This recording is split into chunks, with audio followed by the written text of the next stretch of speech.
Hey everybody, and welcome to this week's edition of Turf Tip Tuesday. Spring is right around the corner and it's time to start thinking about lawnmower maintenance so it's ready to go by the time spring arrives. Now, there are 4 things that you really need to replace every year. The oil is one of them, air filters, spark plugs, and the fuel filter.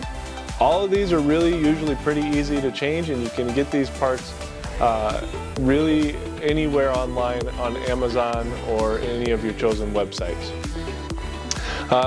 It is also time to really think about getting your blades sharpened.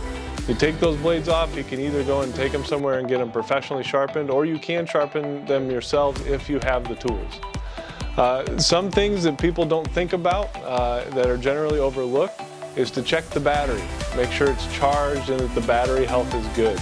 That way you don't fire it up in the spring and need to mow your lawn and you can't because your battery went dead.